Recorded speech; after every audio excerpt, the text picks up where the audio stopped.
तो चलिए दोस्तों, आज हम लोग बात करेंगे आधार यूसीएल के बारे में, क्योंकि बहुत सारे वीएलई को ऐसा कंफ्यूजन होता है कि यूसीएल और ईसीएमपी में क्या अंतर है, क्या ये दोनों अलग अलग एप्लीकेशन होते हैं।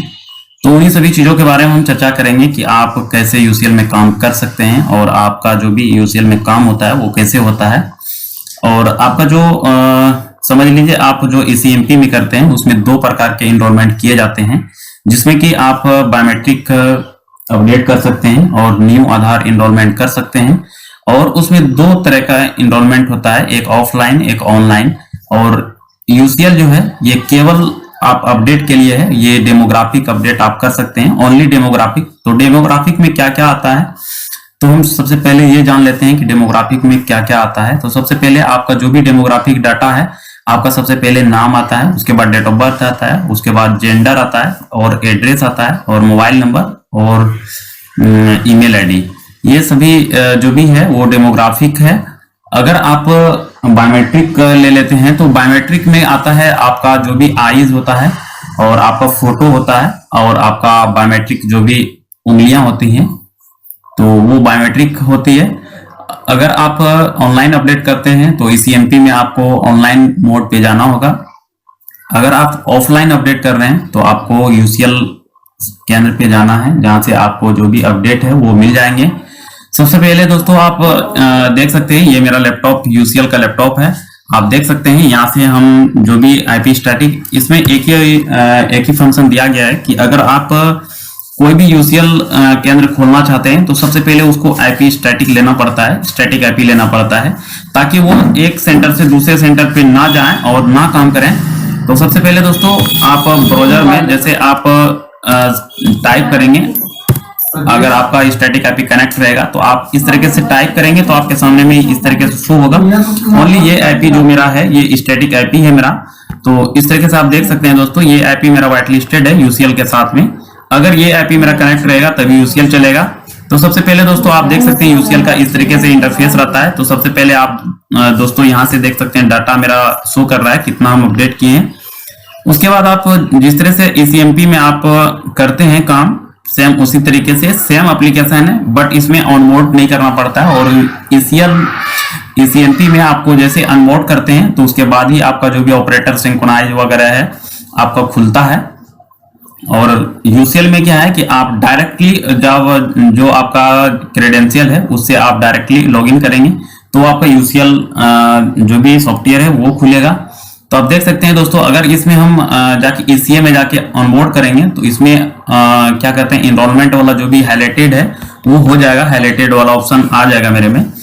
तो इसलिए मैंने ऑनबोर्ड नहीं कर रहा, क्योंकि मेरा जो भी क्रेडेंशियल है वो सिर्फ यूसीएल के लिए एप्लीकेबल है, जिस वजह से हम नहीं कर रहे हैं।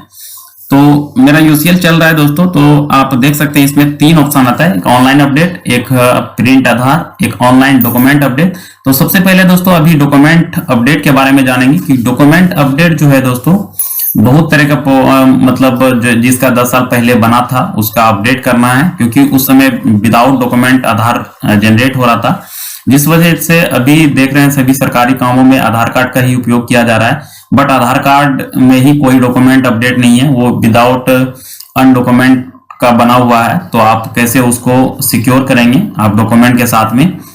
तो सबसे पहले ऑनलाइन अपडेट में क्लिक करेंगे तो इस प्रकार से एक इंटरफेस आएगा। तो आपको एक नोटिफिकेशन शो होगा जिसमें आपको ओके कर देना है। उसके बाद आपका जो भी आधार नंबर है वो टाइप कर लेना है यहाँ पे। सिंपली इस तरह से आपका जो भी रेसिडेंस है वो आधार नंबर आप टाइप करेंगे। उसके बाद आप फिंगरप्रिंट जो भी है, आइरिस है, आइरिस से ही आप कर सकते हैं। अगर आपके पास कनेक्ट नहीं है बायोमेट्रिक तो आइरिस से आप कर सकते हैं इस प्रकार से। तो रेसिडेंस का यहाँ रेसिडेंस का आपको ऑथेंटिकेट कराना है, तो रेसिडेंस का फिंगर या आइज दोनों में से एक देना पड़ेगा। उसके बाद फाइंड आधार पे क्लिक कर देना है।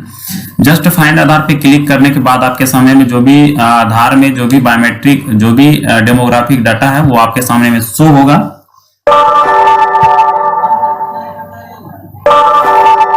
शो होने के बाद दोस्तों आपको कंफर्म करना है उसके रेसिडेंस के जो भी डॉक्यूमेंट लेके आए हैं उसमें सेम नाम, सेम एड्रेस, सेम जो भी डेमोग्राफिक डाटा है वो मैच कर रहा है कि नहीं। आप अगर मैच कर रहे हैं, उस डाटा में मैच कर रहे हैं, तो आप बिल्कुल ही आप देख सकते हैं इस तरीके से डाटा खुलेगा इस तरीके से। उसके बाद आपको कुछ नहीं करना है इसमें, सिंपली आप यहाँ आ जाना है। उसके बाद प्रिंटर को सेलेक्ट करना है, जो प्रिंटर आपका रहे। उसके बाद आपको डॉक्यूमेंट अपडेट कर देना है इसमें। सिंपली आप जिस तरह से डॉक्यूमेंट अपडेट करते हैं, इस तरीके से आपके पास जो भी रेसिडेंस लेके आता है, जो भी डॉक्यूमेंट लेके आता है, तो वो डॉक्यूमेंट आप इस तरीके से अपडेट कर देंगे। उसके बाद आप थर्ड नंबर पे आप आएंगे, तो कस्टमर का जो भी कैप्चर रेसिडेंस है, क्योंकि हाफ इनरोलमेंट पे उसका बायोमेट्रिक ही लगता है, आप एक बार फिर से बायोमेट्रिक लेंगे।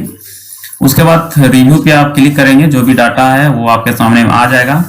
उसके बाद आप यहाँ कॉन्फर्म पे आप क्लिक करेंगे, क्योंकि मेरा डॉक्यूमेंट अपडेट है, जिस वजह से हम डॉक्यूमेंट अपडेट नहीं कर रहे हैं। यहाँ आप कॉन्फर्म पे क्लिक करेंगे। उसके बाद आपका जो भी पैक कोड है वो कटाएंगे।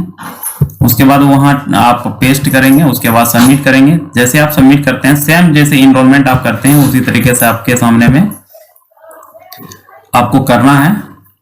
और उसके बाद जो भी आप डॉक्यूमेंट अपडेट करते हैं, उसमें ध्यान पूर्वक ये देखना है कि उसमें जो भी डॉक्यूमेंट आप अपलोड कर रहे हैं, तो उसमें डाटा मिसमैच ना हो, जिस वजह से आपको पेनल्टी भी लग सकती है। इसमें हैवी पेनल्टी रखा गया है, तो आपको ध्यान पूर्वक काम करना है। तो थैंक यू दोस्तों, मिलते हैं नेक्स्ट वीडियो में।